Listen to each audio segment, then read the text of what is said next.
Hi, welcome to One Word a Day. I'm Sophia Pilot into the Universal Chinese. Let's continue our exploration in the November's special setup of 3-character Chinese expressions a day. I've been doing this since October and I enjoy it, so I extended 1 more month to do that. This is not my regular program. Normally it's 4-character Chinese expressions, which are more time-honored versus 3-character. They are more contemporary. Like this one is typical. It's called 代言人. That means spokesperson. But that's a little bit too direct a translation because 代言人 in Chinese actually it could be like if you are celebrity, you're sponsored by a certain brand, and then you are that spokesperson, so to speak.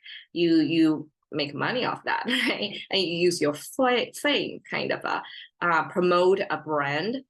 Using your audience, which are your fans, then to try to reach a certain segment of the population. So that's what 代言人 is about. It's not necessarily related to speaking, actually. It's just your presence, you're kind of promoting or you're associating yourself with a brand. It's enough to be the quote unquote spokesperson. And I think these days, in marketing terms, this is more like ambassador, somebody who is, I guess ambassadors are the ones who are not famous people, but they are, they use, or the early adopters of the brand, the products, to kind of mimicking consumers using them so that consumers themselves can see themselves using that. Okay, so in any case, 代言人 is a Chinese response to the contemporary concept of ambassador or spokesperson or the brand promoter.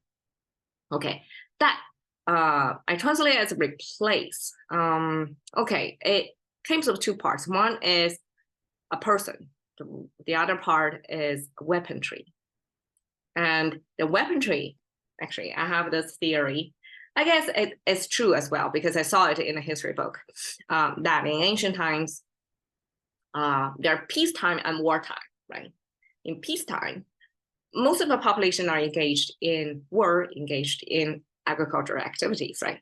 They were farmers. And so the tools they were using, like these tools, basic farming tools, I guess that's kind of like a plow or something, right?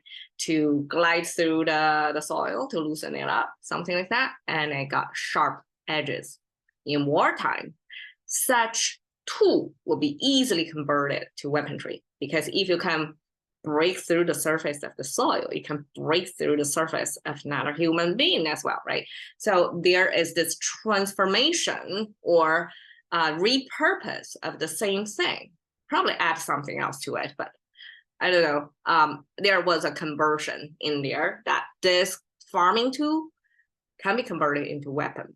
Same thing happened to the person. That farmer can be converted to a warrior as well.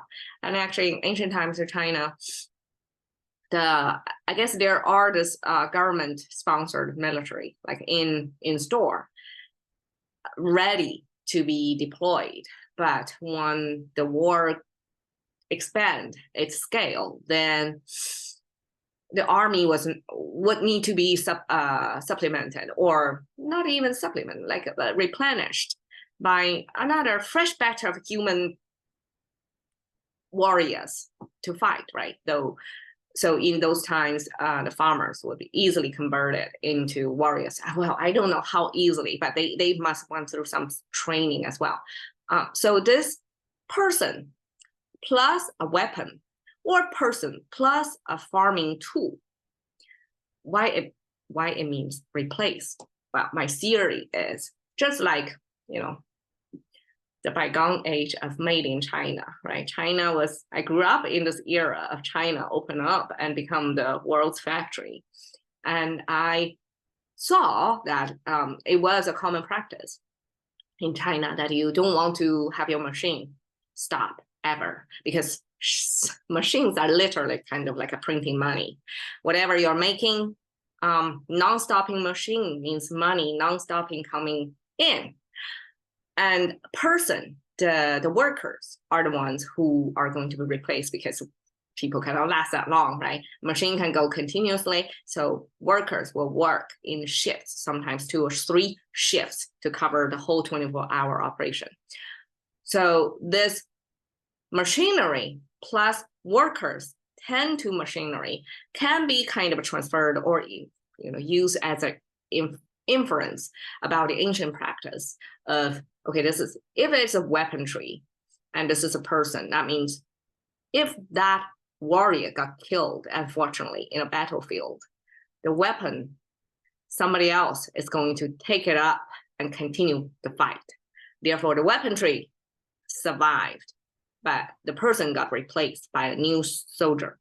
That's one version. Second version, if it's a farming tool, then this farming tool are going to be kind of like an heirloom, passed down to the next generation. When the father gets too old to toil through the soil, then the son is going to step up and replace the father in operating such a farming tool. So that's kind of a cross-generational replacement in there. So the tool continued, but the person got replaced. So that's replace. Verbalize, okay. Verbalize here, I translate as verbalize to fit the context here. But this oftentimes is translated as a speaking or speak, the act of speak. Okay, we have the mouth symbol because speaking naturally is related to the mouth. And then we have convex shape, 2 convex shapes connected by vertical line. And that 2 convex shapes are, the first convex shape connected to the vertical line means entering, the act of entering. The second convex shapes stay in there as an indicator to mean this is the new space that you're talking about. So if entering means you're going from A to B, and then the intersection of the second convex shape landed on this vertical line, which is the new space. That means place B that you're at. And in context with the mouth symbol, that means it's entering the mouth. And then it's the place B, that means the enter the place. So that means that's the inside of the mouth. So inside the mouth, that's tongue. So now you have, in creating the tongue symbol, you have to use the mouth symbol as well. So mouth as an anchor point for this new concept derived from the mouth. So, but in any case, in this visual, you have both the tongue and the mouth in there. Now the 2 horizontal lines are the sound bites diminishing from you. So that's how I view it. And there is a second version. I'm not going to bother with the second version, but in ancient times, mostly whoever can verbalize, whoever can speak, whoever get heard are the people in power. So the second version that I'm talking about is like the 2 horizontal lines plus this convex connect to the vertical line is actually an ancient corporal punishment tool. So I don't know how that tool looks like. That's why it's hard to visualize for me to see, okay, this corporal punishment tool in there. And this punishment, or one agent can, not an agent, but one entity or one person can punish another person. So there is this power imbalance over there. So whoever has the power and is connected to the mouth, that means that person has the power that they can verbalize, they can speak. So there is a kind of whoever are entitled or put in the position to speak. So there is both ways to interpret. One is the mechanism, how the speaking itself, the act of speaking is made, and how the result look like. And the other version is the more political, social background of reading of whoever in the position to speak, who has the power enabled to speak. That's verbalize. Okay, so replace, verbalize, person. So person is 2 legs standing being, and Chinese ancient rendering got this left and right side asymmetrical. One is straighter, the other one is curvier. That kind of shows the rational, emotional, parts of our human complexity just by 2 different sides. It shows already the complexity of human beings. So we have human means this person is taking the position of replacement of, say, the brand, and that person is going to speak in their replacement, on their behalf. So that's what 代言人 is about. It's like speak for another person. Contemporary living is like speak for this brand. So here it's not exactly a straight branding ambassador kind of scenario, but I would like to put Yu Jia Wang. One is she is a Chinese pianist, and she is kind of like a prodigy. And also she's very distinctive, like branding wise. She got her unique look and musical expression out there. So it's a full package, right? It's a presentation not only audibly, with her mastery of the crafts and the artistry in piano playing, not through audibly, not only through this audio channel, that's the main channel, that's what the audience is for, but she packaged branding herself in this bright colored short skirts. There were a lot of controversy. Okay, I'm not really functioning well today. Controversy, okay, about how a concert pianist should look. I guess initially pianists in concert, mostly white old men, right? Kind of suited up, pretty conservative. You hardly see their body, you hardly see their facial expression. It's just the music you're there for. But she kind of break that mold. She goes totally opposite direction of what's conventionally looking pianist look like. And this particular case, she was playing some emotional piece and kind of get her inner darkness out.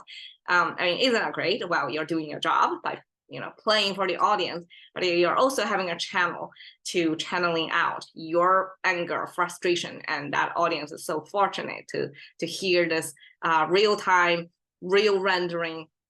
Because when you reach such artistry, I guess the pianist herself is able to definitely channel that energy, whatever inside her, out through her 10 fingers. That's what they're trained to do.